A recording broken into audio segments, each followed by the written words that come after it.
Good evening, everyone. I'm Bernard Schwartz, director of the 92nd Street Wise Unterberg Poetry Center, and it's my privilege to welcome you to the second and final collaboration we have in this year's Penn World Voices Festival, a conversation between Shirley Hazzard and Richard Ford. Tonight's program, which will feature both conversation and readings of Miss Hazzard's work by Annabel Davis-Goff, will last about an hour and 15 minutes. Afterward, Miss Hazzard has kindly agreed to sign books. However, unlike most of our signings, this one is going to take place up here on stage. Upon the conclusion of the event, we ask that everyone exit the hall, and for those of you interested in having your books signed, a line will be forming through the lobby. It'll take just a few minutes to get the stage ready for the signing, and then we'll move the line back into the concert hall. Before we begin, our friends at Penn have asked me to say a few words about the empty chair situated to the left of the podium. As many of you may well know from having attended other events at this year's festival, the chair stands as a symbol of those artists from around the world who have been robbed of their right to freedom of expression, artists who are prevented from practicing their craft openly or without fear of persecution, artists who are unable to join us this week. For more specific information on Penn's human rights efforts, please visit their website at penn.org or their table out in the lobby. As Shirley Hazzard herself once wrote, "For most people, it's easier to support an eminent person in deserved disgrace than an obscure one who has been wronged. But the only proper solidarity is with the truth, if one can discover it." And now please welcome Richard Ford and Shirley Hazzard.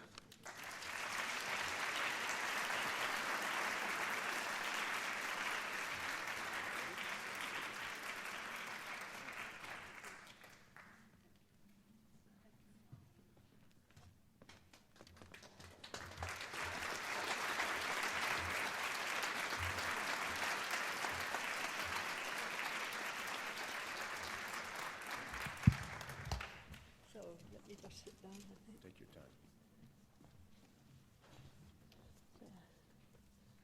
Thank you. Good evening. Thank you.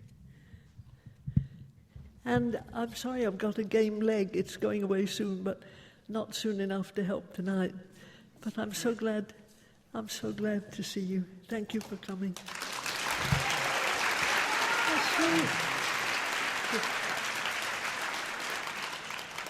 And I thank you for coming, too. It's a rare occasion that you would do this for us tonight and with us tonight. And just to sort of begin the evening so that we're not just talking about literary gossip the whole night, I'm going to ask your great friend, Annabel Davis-Goff, to come on stage and read a passage from the right at the beginning, I think, of the first story you ever published in the New Yorker. First I ever wrote. Yes, well, worse yet. Here's Annabel Davis-Goff.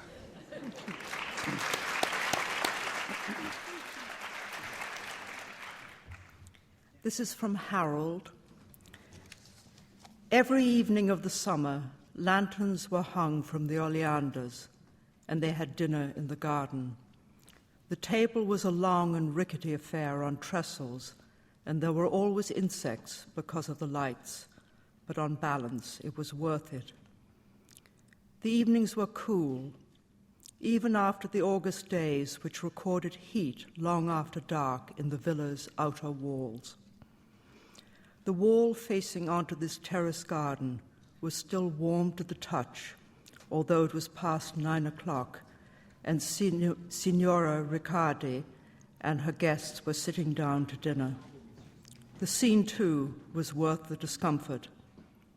The white table, 3 flasks of wine, pale dishes of bread, red dishes of meat, green bowls of salad, the summer-colored dresses of the women, and a crimson shawl hung on a chair.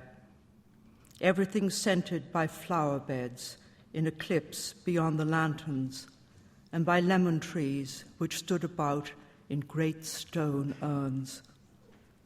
Above the line of the hills, facing across a valley, the sky glowed from the lights of Siena, but the house at night rode its hilltop in rolling, dark countryside with the purposeful isolation of a ship at sea, and people around the table, too, assumed something of the serene animation of voyagers.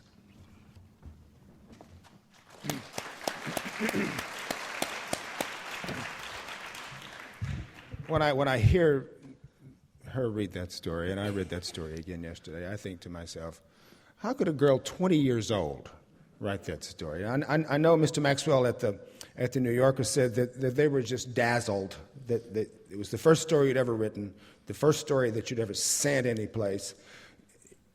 Can you tell us something about the origins of that story, and also what it was like to be living in New York, working at the UN, and suddenly decide what you wanted to do was write stories?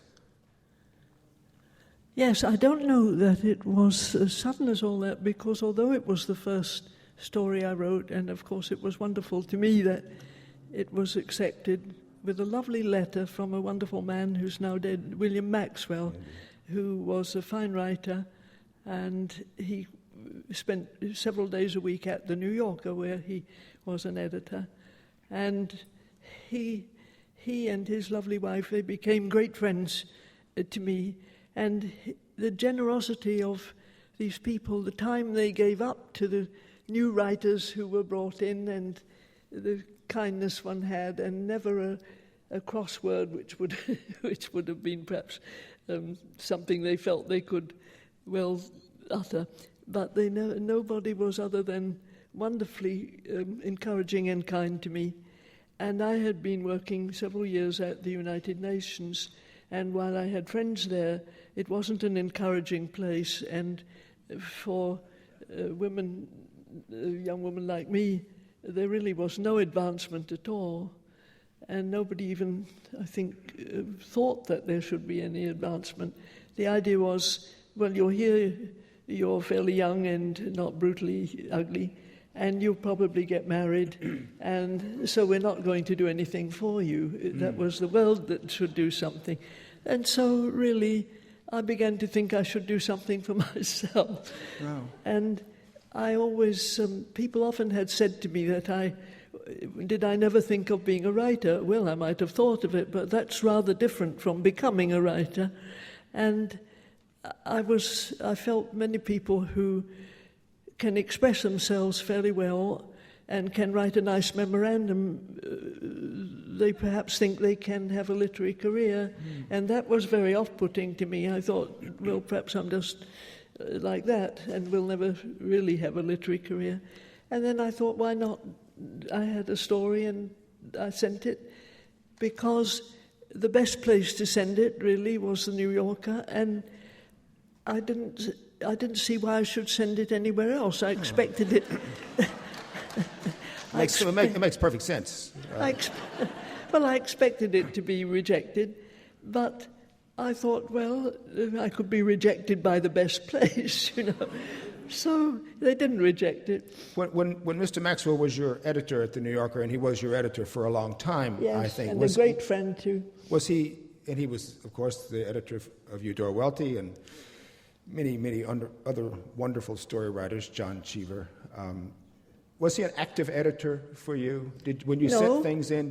This was a very important thing for me, because no matter how pleased I was with everything that was happening, I didn't want changes. No. I don't mean I didn't want a comma change, and they were quite great on changing commas, but they still are. I didn't suffer anything like that. And also I was always consulted about, would this be a better word, or you use the same word in the last paragraph, these things.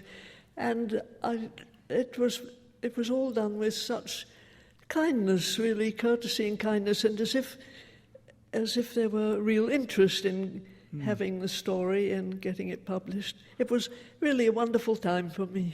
I don't think I've ever seen you use the same word twice in an entire book. Well, maybe is and but. Is and but, that's right.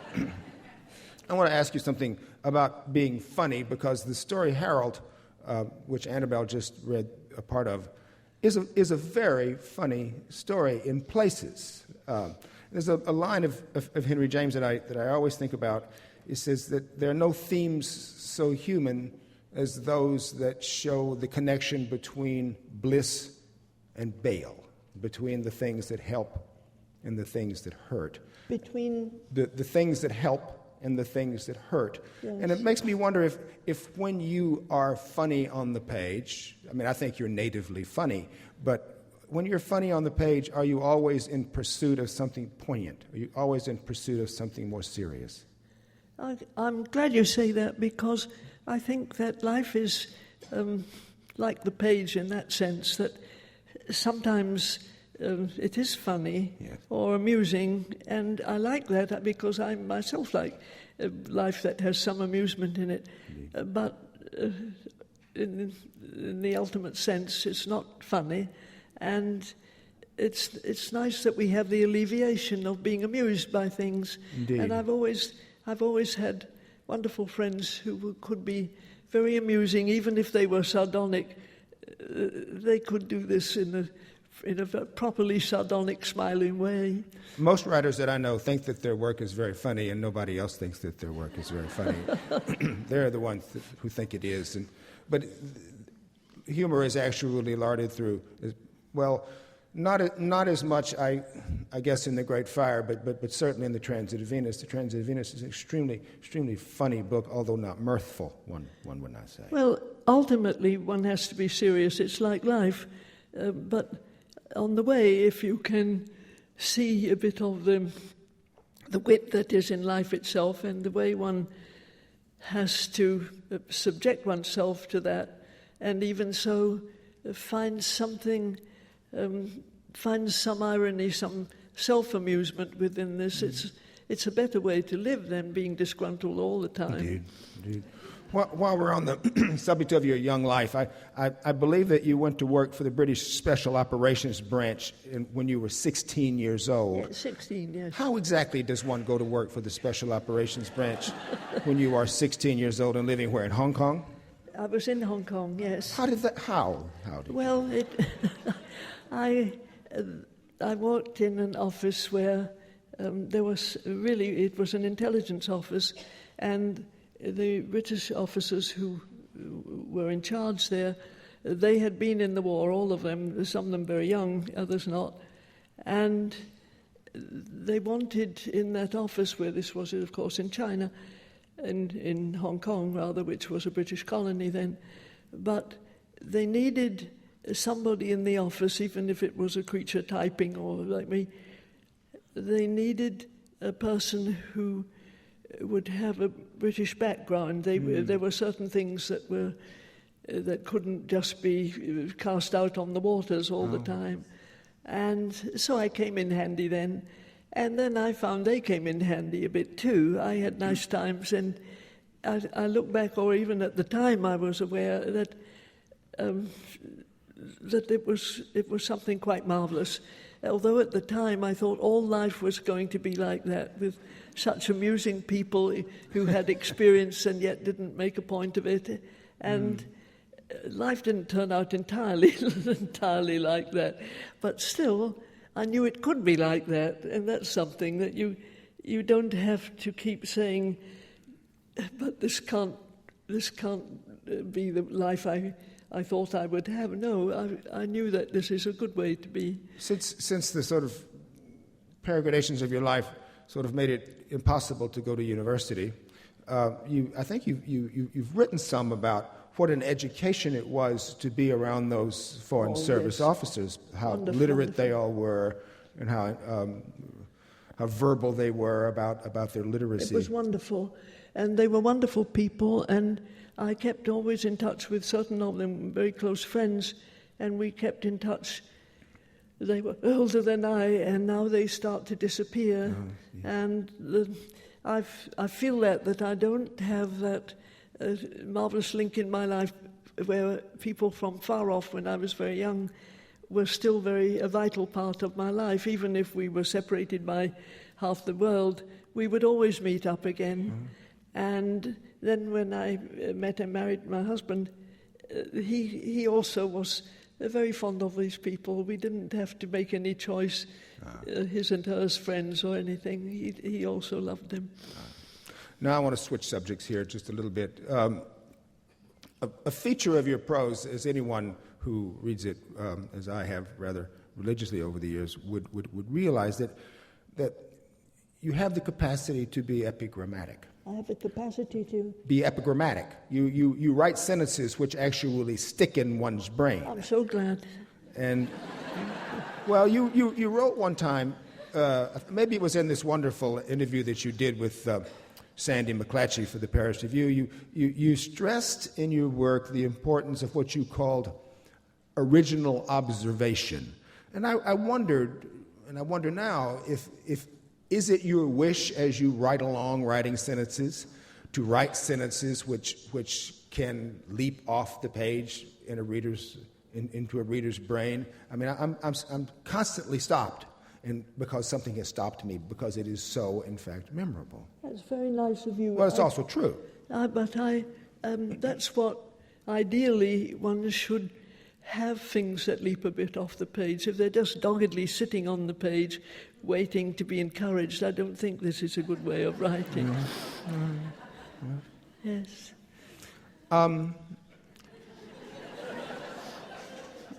Right. On the subject of poetry, you said that, and have said that poetry saved your life. It's been the longest important thing in my life. Yes. How does poetry save one's life?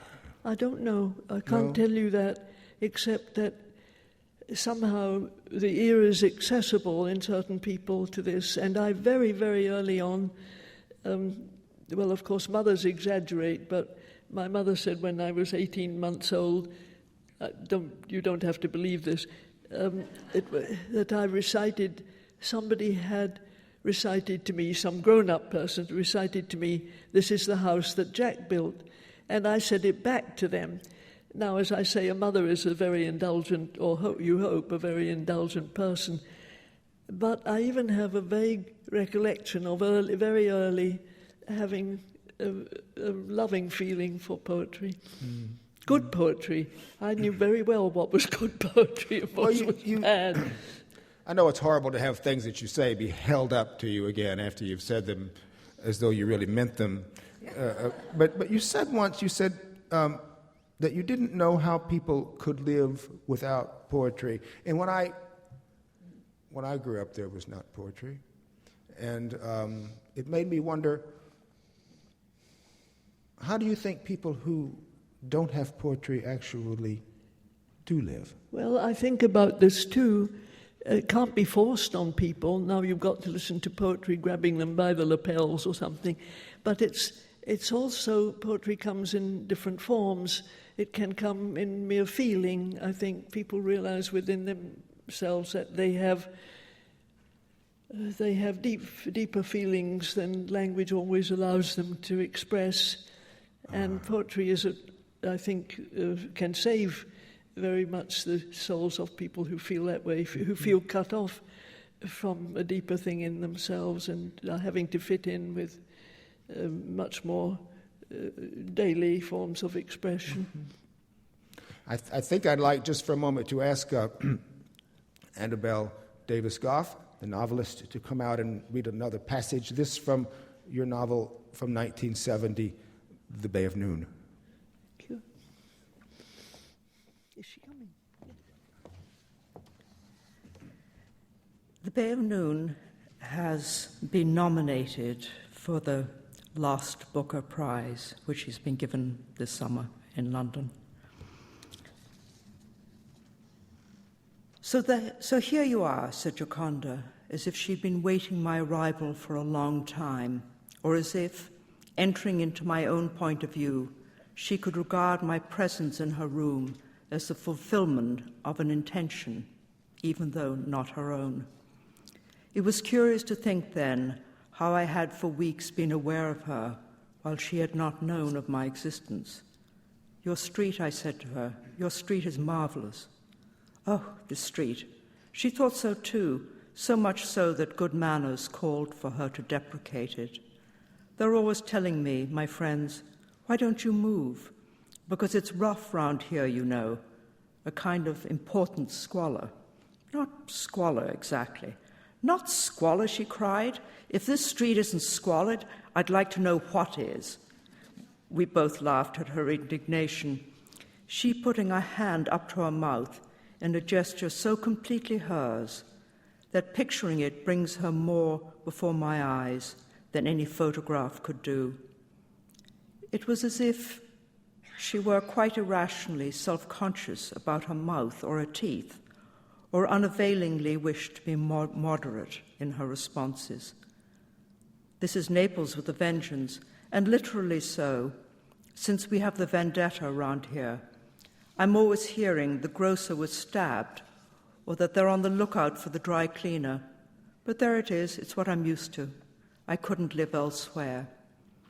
Saying this, her expression clouded, as if being bound to that place was a disturbing rather than a stabilizing attachment. I was born here.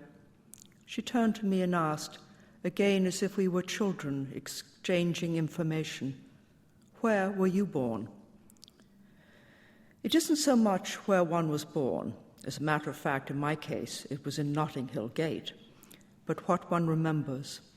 I told Giocondo how, as a child, I'd been sent with other children on a ship to Cape Town to escape the Blitz. How my mother died at the end of the war, and my brother came out to Africa to work in Somaliland, and I moved there with him and at last went back to London. London is nice, she said. I was there not so long ago. We'll talk about it another day when there's more time. The assumption of our friendship moved me in my loneliness with a sort of joy that this lovely, vital creature was to attach her life, however lightly, to mine. I was touched, but showed no pleasure, just as when I stood in the Piazza del Gesù and walked under the windows of San Biagio dei Librai. In fact, I was often, later on, to act out with Gioconda, a circumspection I did not feel. Her abundance made others reticent. Her openness evoked discretion. I'm called Jenny, I told her, in answer to her question, for we were pursuing our childlike exchange, as if we might at any moment have come out with, "How old are you?" or "What does your father do?" It's not your name, then? Jenny is a bureaucratic accident. My name is Penelope. When I was put on board the ship for South Africa at the beginning of the war, I was called Penny, but there were so many of us, so many little Mollys and Timmys and Patties, that the woman in charge of us got the names mixed up. Jenny was as close as she ever came to mine. I was not of an age to make an issue of it. I went on board as Penny and disembarked as Jenny. Gioconda said nothing, imagining I knew the journey. Whenever the matter came up, people expressed anguish over that uprooting of mine. Yet, although the sufferings of children are the worst, being inextinguishable, children themselves seldom have a proper sense of their own tragedy, discounting and keeping hidden the true horrors of their short lives, humbly imagining real calamity to be some prestigious drama of the grown-up world. Other unconfided things were worse to me at the time than the actual fact of my removal to South Africa. For that searing displacement, at least, bore official sanction in the minds of adults and was shared with hundreds of others. The loss of my name, and for such a reason, did not offend me until much later. Indeed, for even a child can wish for the illusion of a new identity, arriving in a strange country, purge of the past, starting afresh. In fact, a child is more entitled to the delusion. I fancied, as I landed at Cape Town, that the voyage enabled me to begin what, with no sense of comedy, I identified to myself as a new life. A double life, rather, for in my letters and my homesickness I remained Penny. As a little girl, however, I saw myself as such. insignificant in the convulsions of war, and believed I had no cause for complaint in a world where soldiers died and cities were devastated. It is only in retrospect I know myself to have been among the victims of war, and dare not mention that at the time I suffered more grotesquely over exclusion from a school party or from the fear of punishment in connection with a torn blazer. That stranded childhood comes back to me in curious ways with unlikely associations. The sea, for instance. In those years of war, children were greatly aware of the sea and of those imperiled on it. It was the ocean, its impassability, that lay between me and the natural course of my life, between me and home. The ships of my childhood figured like heroes in their disasters. The city of Benares, the Jarvis Bay, the San Demetrio, the Ark Royal, the Graf Spee. We used to see ships, shabby, painted grey, put in at Cape Town Harbour to disappear in the night and perhaps forever. We knew their shapes and tonnages. We accumulated stories of the Atlantic crossings and the Arctic convoys. We knew that the Queens could outpace any U-boat and carried 8,000 troops, and that you could stay 14 days in a neutral port. By contrast, it seems now that the sea has almost retired from our lives and that ships are leading a marginal twilight existence, like senior officials who resist being pensioned off. Gioconda said, "Yet I think you look more like Jenny than Penelope. I could never picture Penelope with that color hair." Sometimes, though, I still feel like Penelope. When they fill out a form, it feels appropriate. I remarked on her own name. It's not uncommon in Italy, or common either. The cat, she said, completing the game of names, was called Jocasta, had been renamed from Innocente after conceiving kittens with its own son. In commendation or sympathy, she snatched it up round the middle with both hands, as a child might, gave it a squeeze and set it down again on its chair, where it smoothly resumed a wash, interrupted in mid-lick. "Come onto the terrace and tell me if it's warm enough to lunch out there." That room of hers gave onto a terrace, long and wide and sheltered at one end by a pergola draped with the wintry skeletons of vines, and by wisteria that still showed, here and there, a purple tassel or a frond of green. At the other end, there were stone boxes of marigolds. A table had been laid for us in the pale sun, and one of its legs was lengthened with a wedge of paper to meet the uneven tiles. "It's heaven," I said.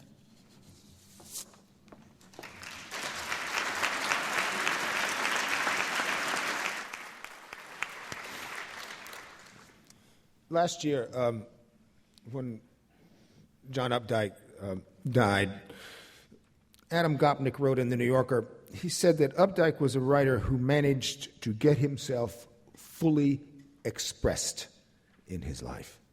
And when I hear a passage like that, and when I read your books, one of the things I'm always thinking is that you are setting for yourself the task of saying absolutely everything important that needs to be said about whatever your mind has fallen on. That would be ideal. Yes.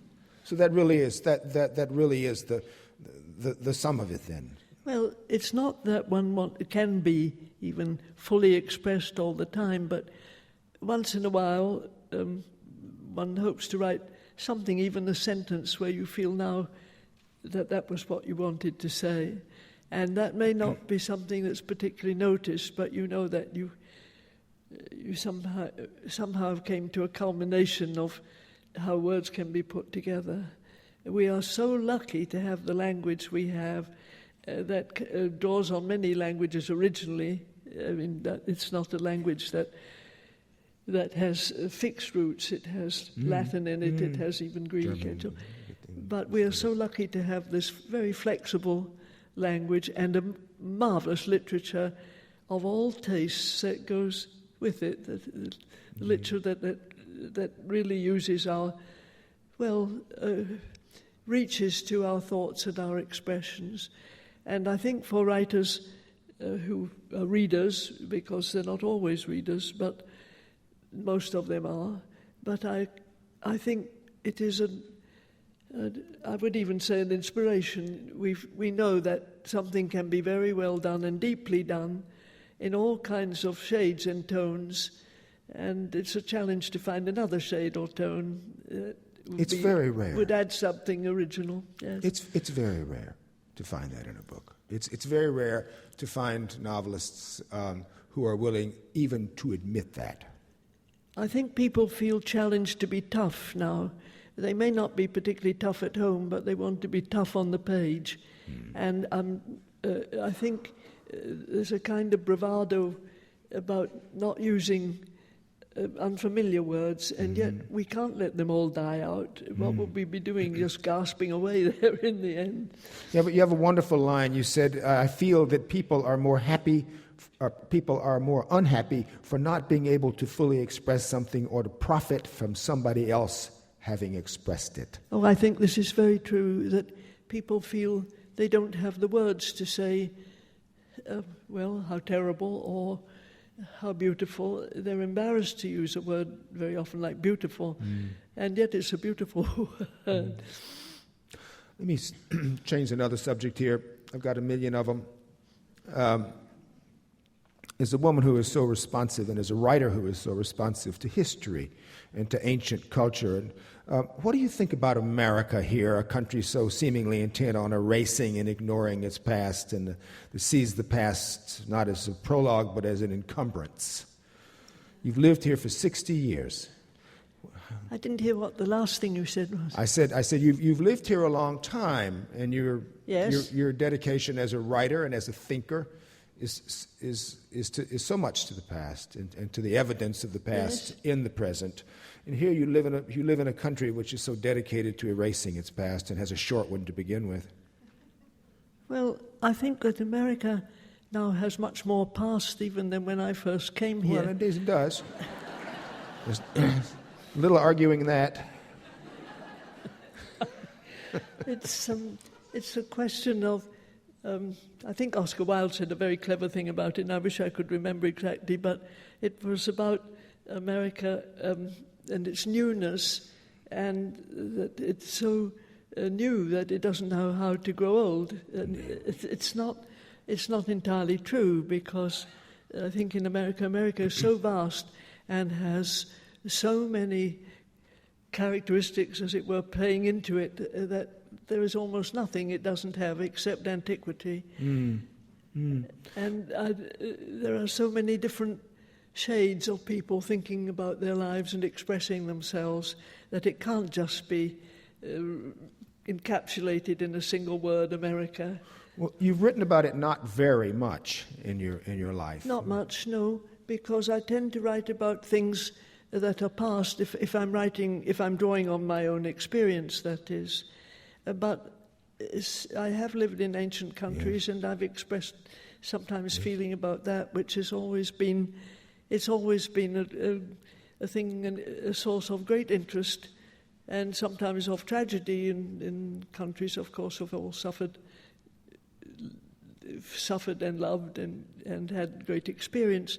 It's always been a pleasant thing for me to be in an old country where people aren't expecting everything to turn new and brassy in a moment. But I think America has changed very much since I first came to live here. It's much more conscious of the great world and how shall I say, the deeper thought of the great world, really, mostly from suffering, from things that happened historically. But America now becomes a historic place. And well, we always thought it was. We just didn't have. Well, I think they have much to give to work up with. the idea a bit that they're new, because there are so many places that are new. You hardly know how to keep up with them. Indeed. I told you when we talked on the phone the other day that I was going to ask you about place, because you and I, as writers, have, it seems to me, very different ways of engaging place. And there's no reason to go into my thinking about my way of engaging place. But I noticed that you sometimes personify place. When you write about Naples, you write about Naples as though Naples had a character, as though it had an essence, which could be identified, which could be profited from, different from a point of view in which places just have the characters which we imbue them with. Yes. And so, am I correct that you do in fact think of places as having those kinds of almost romantic characters? I think that I write about mostly places that have an ancient past, which has always been fascinating to me. I was born in a country that did not have an ancient past and wasn't too anxious to think about its recent past because it had been a convict colony, and had that tragedy in it. And now it isn't like that at all. For one thing, they had great migration into Australia from not just from English-speaking countries, not just from Britain, and yet they had something that nearly all of us have, the marvellous access to the English language, which applies all over the world. And it's always a different tone of language in different places, but still, this is a great advantage we have where we can express ourselves in the language that, if we choose, is an ancient and very expressive language, a very varied language, in fact. But do you think that places have spirits, that places have spirits, have essences, have characters different from, which are different from us, which are indigenous to themselves? Well, I don't know how to express that, because it's always changing. A place is always changing. There are new generations, and then the world, we know that the world around us is being capsized and settled up a bit in the meantime. It's a much more varied world than most people in the past had to cope with, and yet we have something in this language that makes it possible for us to have a continuity. I think that is important, that there is some continuity to so many races, people who came here, people who changed America also, and it's not possible just to encapsulate that in one expression or treat a country as if it's a person. However, there are characteristics that get developed, and America certainly has its own characteristics, but they vary all the time, Yeah. My temptation in writing about places is always to make it just be the background in front of which the principals do what they do, and just to use it more or less inanimately. After saying I wasn't going to tell you that, I told you that. But it's. I suppose I wish, in a way, I had a more romantic vision that was more like your own, because I think it turns out to be an expression of affection. Yes, it is. I think it is. And it's an expression also of sympathy. I mean, sympathy in the wider sense that you feel, well, we're all in this together. Whatever we've got into in this world, we're in it one way or another, we're in it together. But there is so much a wider consciousness of the great world now, even than when I was a child. It was more divided into where you were born, what you could make of your life. It's not like that now. When people travel more, they live in different countries, they take work in different countries, and they marry people who are not from their own town, as it used to be all the time. And I think there's something very exciting about that, but there's also something that makes great demands on people, the lack of continuity, which we value also. We don't want everything just to be the same all the time, but still, there isn't much of a continuity now in our thoughts, I think, of how we will create our own lives. we're a bit dominated by how circumstances feel they ought to create our lives. Prosperity ought to create a life. Well, that's not entirely true. That makes sense to me. When you hear yourself speak, you were a child in Australia. You were learning languages all of your young life. Yes. You've lived in New York for a long time, and you live in Capri some of the years, and you're speaking Italian. And when you hear yourself speak, what do you hear? What an interesting question. You're trying to say something grammatical, I think, in the first place. No. And then You are. No, I'm not. One is. One is. Oh, okay. I know one. One is. I think you were pretty grammatical, as a matter of fact. But I think when one speaks oneself, as you get older, you hear yourself more. At first, I think when you're very young, you're blurting out whatever your feelings are to quite an extent, or you're very quiet because you're afraid of not making a proper impression, or because your parents were always saying hush. You know, you have to... Did they say that to you too? Oh, no, they weren't saying hush. They wanted me to shut up quite a lot, but that's different. Well, I was curious. The Australian accent, so to say, which is not uniform, although to our American ears, an Australian accent sounds sort of uniform. But you've lived all over. It's very hard to imagine you with a broad Australian accent. It's been plowed under and gone over, and being a writer makes you so eminently conscious of all of your utterances, as you say. I think also being a writer unites you very early in life, a reader especially, to the English language, and you realize there's a better way of expressing yourself. The more you read, the more you listen, and the more you're accessible. But also, both my parents came from the British Isles. They were not English, they were both Celtic. My father was born in Wales, my mother was born in Scotland. And I think that made an impression on me quite early. Mm-hmm. And then when I was 15 or 16, I went to live in, my father was in the diplomatic service, and we went to live in Hong Kong, which was not yet China then, but of course it was China. And that was simply wonderful. And after a couple of years, my sister who is older than I, she got tuberculosis there, and we had to leave. And I'm still a little bit grieving for that separation, which was a separation from a completely interesting and sympathetic life to me. Someplace you had a character say, and it may actually be in The Great Fire, which we're going to hear a bit of in a moment, but you said that sometimes when you leave a place, as you left Australia, you end up feeling nostalgia for a place that you actually never liked, even when you were living there.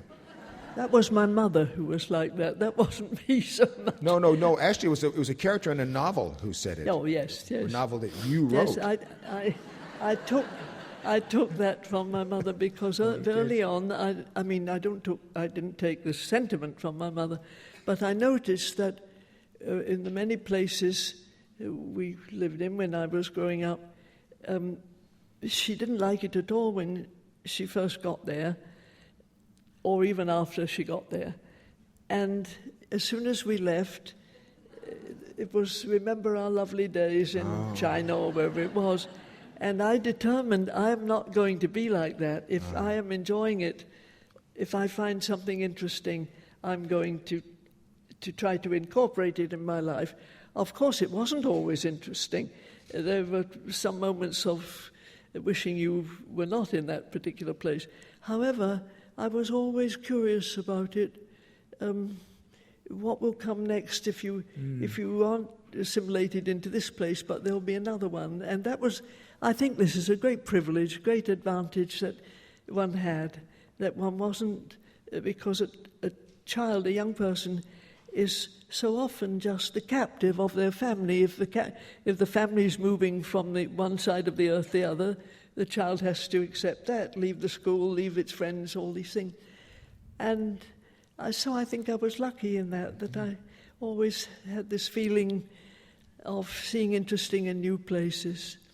That willingness to feel nostalgia for a place you never liked to begin with, maybe the true sign of a malcontent. But I didn't want to fall in that trap. No, I know you didn't. Yes, to be nostalgic for something you were complaining about at the time. And I think one has to watch out for that sort of stuff. This would be a good moment, I think, to ask our friend Annabel Davis-Goff to come and read a passage from The Great Fire. Thank you. Thank you, Annabel. Thank you, Shirley.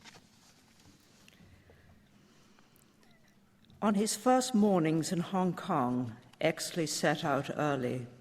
The short walk to his office led past the cricket ground, the club, the blotched statue of Queen and Empress restored to its pedestal, a decorous few hundred yards where Europeans were walking to their work in the trading companies and government offices, the sun-dried men, sometimes accompanied by pale, seemly wife or daughter in starched flowers or well-pressed pleats.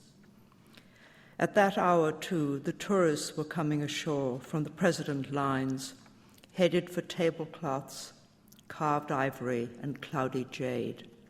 A surge of early purpose seemed to be leading to something more than the chronic anticlimax of nightfall.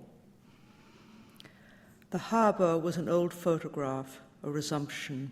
Grey ships of war, shabby freighters, and the stout passenger ships with banded funnels, and the swarming sampans and lighters, the junks with tan sails boned like fans, and the tan-coloured bony man at the stern working the ulo, the greater junks like galleons, and the coastal steamers off the Praya, arriving from Amoy and Swatow or from green Saigon. The office was in the bank building, the best building, the white block formed like a cenotaph that had been pointed out to Exley at the time of his arrival. The highest building and the only one air-conditioned. The bank had thrown over the historic, slow rotations of the ceiling fan in favor of the new climate, man-made. This building of 13 stories was, one was told, the tallest between San Francisco and Cairo. Exley, however, had a cubicle on a low floor in a set of rooms occupied by fellow officers. A group of translators in an inner room were local staff. There was an Admiralty clerk on loan who did the legal drafting, and a naval messenger had a chair near the door. 3 servicewomen worked in a room next to Exley's own, none of them pretty, none really young. One of them, Miss Brenda Mills, showed signs of ill nature. Of the other 2, Exley could not be sure which was Monica and which Nora, and left it too long to ask. All 3 lived at the Helena May Hostel above the town. Each had been taken out in turn by the British officers on the floor, who had nothing favourable to report. One other woman in the office was Eurasian, of Portuguese descent. This was a typist, Miss Rita Xavier. There were also 2 Cantonese amas who brought tea thickened with condensed milk, cleaned the rooms, and in their tiny antechamber laughed with gold teeth at the pigeon jokes of the Admiralty clerk, who puffed his pipe at them in passing.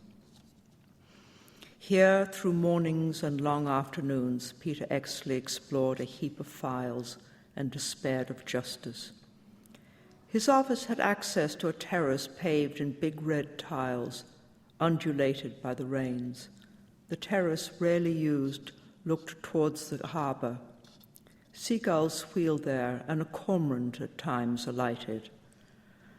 On fair days, Exley would go out and lean a while on the wide ledge. would look at the war memorial with its patch of lawn and at the parked cars and the parked palm trees and the sea beyond. The heat soon drove him indoors. Even so, he got a name for mooning. That first summer in the steaming evenings, he would leave the barracks and walk east or west until the long streets came entirely, incontrovertibly Chinese. He would stroll past the 100,000 stalls and tiny shops of food, of clothes, of soap and pots and bamboo baskets, past the minuscule dens hung with lanterns and braying out harsh music, where the soft smell of opium exuded into fumes of the street. From what would once have enthralled him, he would bring away only a flare of alien colour and raucous sound, a stench of crowds and cooking, and that scent, sickly as boredom. Having walked in this way for an hour or two, he would then return by some divergent route, perhaps along the docks, ignoring peals from vendors or beggars and the offers from women whose negligible bodies seemed weighted with gold teeth and platform shoes. It was difficult to invest those meagre frames with sensuality or to covet the lean shanks displayed by the flowered dress slit to the thigh. In these districts, Roy Rysam claimed to have cut his swath almost nightly, yet at the end of his own excursions, Exley would often discover Rysam having dinner tamely enough, tame hardly describing Rysam's way with chopsticks, at the King Fu on Devoe Road, where a scattering of officers was always to be found. Sometimes Exley sat back with Rysam's group, giving himself over to the uproar of loud companions, the clamour of Chinese diners and of waiters yelling to the kitchen. From the gallery above, there was the incessant clack and crash of the mahjong pieces, the spitting and shouting of the players. His fellow soldiers repeated the stale anecdotes of lonely men. If anyone told a joke against himself, Rysam laughed too loud. His need for advantage, vigilant as fear. If they walked back together to the barracks, Rysam would caution Exley against his expeditions in the Chinese town. Filth. Filth was, in fact, on Peter Exley's mind in those first weeks, the accretion filming the Orient, the shimmer of sweat or excrement, a railing or handle one's fingers would not willingly grasp, walls and objects grimed with existence, the limp, soiled colonial money, little notes curled and withered like shavings from some discoloured central lode. Ammoniac reek or worse in paved alleys and under stuccoed arcades. Shaved heads of children blotched with sores, grey palls of infants lolling from the swag that bound them to the mother's back, and the great clots and blobs of tuberculous spittle shot with blood, unavoidable underfoot, what Rysam called poached eggs. In such uncleanness, nothing could appear innocent, not the infants themselves or even diseased chow dogs roaming the Chinese streets, or scrawny chickens pecking at street dirt. What had not harrowed Exley as a soldier in Egypt or South Italy now brought revulsion. He longed for a measure of cleanliness with which he had somehow associated peace. Returning to the barracks with Rysam, he said, "I realize now that I came out here to be well fed and housed and have people wait on me. I see now that was in my mind." Rysam kicked open the door to the room. "Well, this is it, mate, the life of luxury." The greater thing was heat. In North Africa, the sun had been neutral and impartial horror of war. Now, with the sensation of hostilities, heat came out in its true colours as the enemy. The privileged of the colony clung to the mountainside. The rest took refuge in any merciful shadow or flutter of the humid air. The town never cooled. Streets and street stalls brawled all night in the glare of naked electricity or paraffin lamps. A dry skin was an ultimate luxury, even for the privileged, even on a soft white body. Lust, if there was energy for it, must be consummated in a lather of sweat. And it was the same thing, no doubt, with love.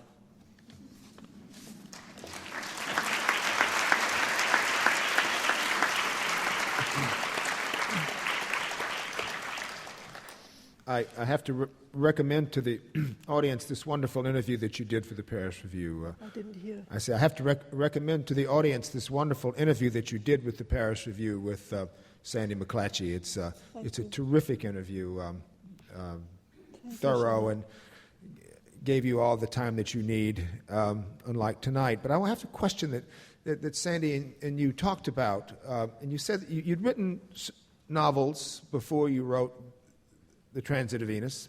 They were shorter novels, these two, The Evening of the Holiday and the Bay of Noon, and another. And then you had to sort of muscle up to a big book for The Transit of Venus. You didn't say muscle up. I said that. But I wonder if when a writer does that, in you in this case, do you feel like you're making yourself better when you do that? Do you feel like that when you're undertaking a much larger project than you had undertaken up to then, do you think to yourself, I'm going to have to be better?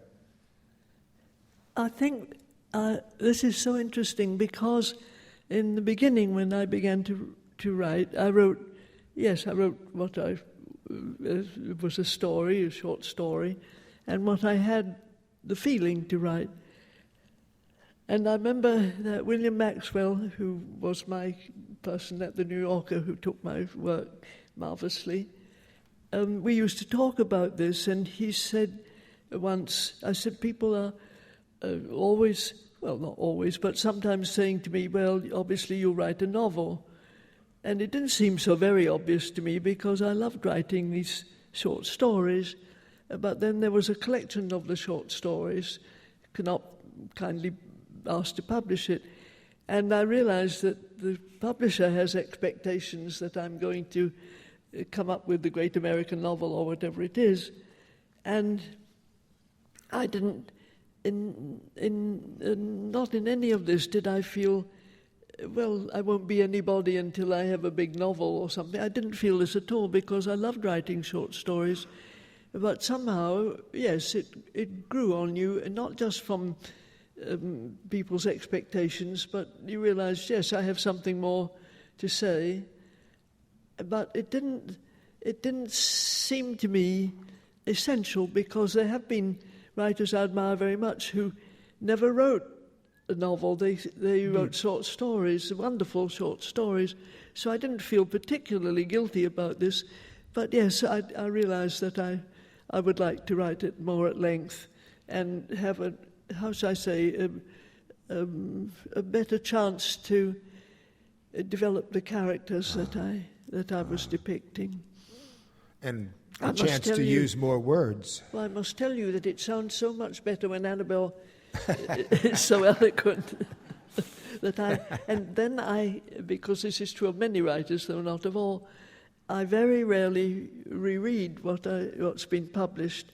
Oh. And so this is very pleasant for me. I hear this beautiful rendering. Not so bad. This beautiful rendering of something I didn't even remember I wrote, but I'm very happy.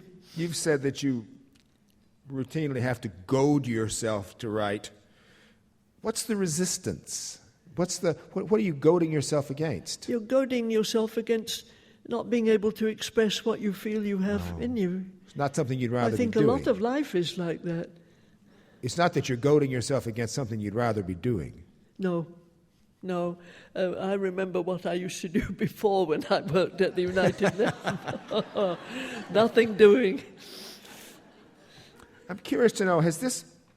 I mean, you've... In almost everything that you say in public, you talk so much about your life as a reader. And yes. I'm wondering if you feel this life in literature, this life in books has caused you to miss anything in your life that you wish that you hadn't missed. I don't think it's quite the sense of missing. You probably are right that there's something there, but I never regarded it that way. I felt that one is able to have, without suffering the great pain of it, one's able to have another life in this expressing what one has learned from observation. You don't have to go through everything yourself, though some writers do draw completely on their lives. Some writers of fiction draw very much on their own lives, and it's inevitable one would do this, especially at the beginning. But then it doesn't go on always quite like that. But you do observe. People think you observe closely. Perhaps this is true of some writers, that you observe very closely, more closely than people do ordinarily in life. And that may be true, but I think one observes more selectively. You realize you can't be spilling out a fascinated interest in everything and retain imagination, because you have to add something that you've learnt from experience yourself has to infect or has to illuminate whatever you are doing. And also there are still people who write, as was in the past, in the 19th century, marvellous writers who wrote from imagination, although they also drew on their own lives, especially when they had very deprived and difficult lives. But it's observation that goes into a writer's life, I think, in a different way from the general absorption of things, because people generally have to get on with their lives. They can't stop and sit gawping into space at an empty table, but knowing that something will come that you can develop into a more general observation of life, perhaps. I have to ask you a nuts and bolts question. What do you find the hardest thing to do in your job as a writer? Which is to say, in terms of the formal features of any piece of fiction, those formal features being structuring or making characters or writing dialogue. What is there something that when you're at your desk and you come upon a moment when you know what you're going to have to do, you think to yourself, oh, gee, this is the thing I'm least good at? Yes, I like writing dialogue. You do. And I like the sense of being able to say to a character, "Shut up," she explained, or something like that. And I like to have an open ear for speech, not only as a writer, but because it makes life so interesting to have characters in real life developing their eloquence, developing the expression of themselves. But I think I'm getting off your question. Well, you eluded it, I will say that. The thing you don't like, is there something that you don't? About writing? Yes. No. Oh. No. Well, writing checks or something, yeah.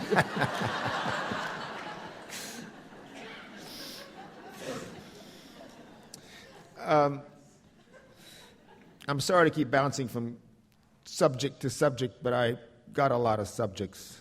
I like it. Oh, good. Me too. Happily now, I think in America, literary theory has pretty well strangled itself to death in the universities. And so, but I think you have said some rather interesting things about literary theory as a way of introducing young minds to literature. And I would love to hear you talk about it some more. You quoted Elizabeth Bowen as saying that after all, novels are just supposed to be a part of life. And novels have been, and literature has been for the last 30 or 40 years, taught in American universities in ways that make them not seem very much like a part of life.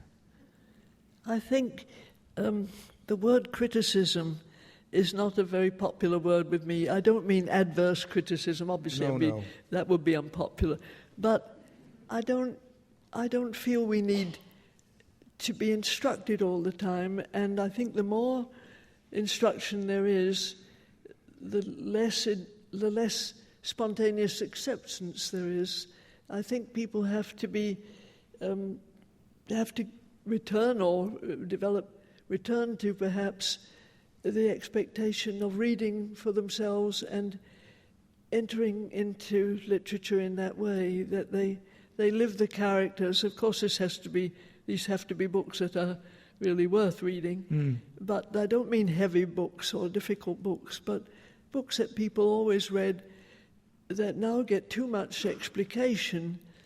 Really, this explication, who was it said, where is the something we have lost in, where is the knowledge we have lost in information? And I would say, where is the information we lost in explication? Because we're going always towards something which is creeping away from the essence of art. And it's so delightful when you read a work of imagination and you live with those characters. And we've all done that with wonderful books, that you feel you don't want to put the light out and go to sleep, because what are they going to do while I'm asleep, you know? That aspect, much more spontaneous than it's become. And there was much wider reading, in a certain sense, in the 19th century. For one thing, there weren't all the gadgets and the telly and these things, but I think there was a compulsion to read because it was the entertainment of the time also. Well, we're coming near the end of our wonderful hour together, all of us, and I have been asked, perhaps unwisely, to read the beginning of The Transit of Venus. Thank you. Which you will get with a Mississippi accent, nothing like Annabel's wonderful accent, which seems right for the words. I hope it's good. I haven't read it for a long time. Oh, it's good. Thank you. Good. This is a novel which won the Book Critics Circle Award. It was published in 1980. By nightfall, the headlines would be reporting devastation. It was simply that the sky on a shadeless day suddenly lowered itself like an awning. Purple silence petrified the limbs of trees and stood crops upright in the fields like hair on end. Whatever there was of fresh white paint sprang out of the downs or dunes or lacerated a roadside with a streak of fencing. This occurred shortly after midday on a summer Monday in the south of England. As late as the following morning, small paragraphs would even appear in newspapers having space to fill due to a hiatus in elections, fiendish crimes in the Korean War, unroofed houses and stripped orchards being given in numbers and acreage, with only, lastly, briefly, the mention of a body where a bridge was swept away. That noon, a man was walking slowly into a landscape under a branch of lightning. A frame of almost human expectancy defined this scene, which he entered from the left-hand corner. Every nerve for even barns and wheelbarrows and things without tissue developed nerve in those moments, waited, fatalistic. Only he, kinetic, advanced against circumstances to a single destination.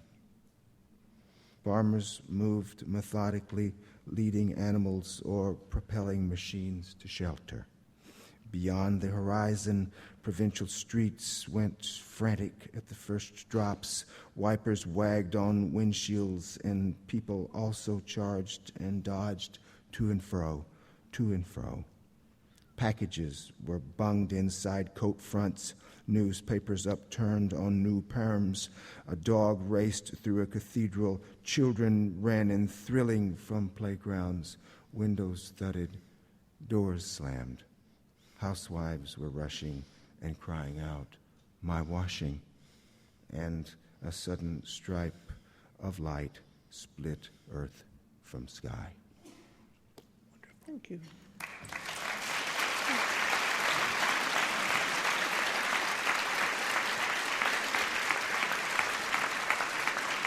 Thank you so much for doing this with us.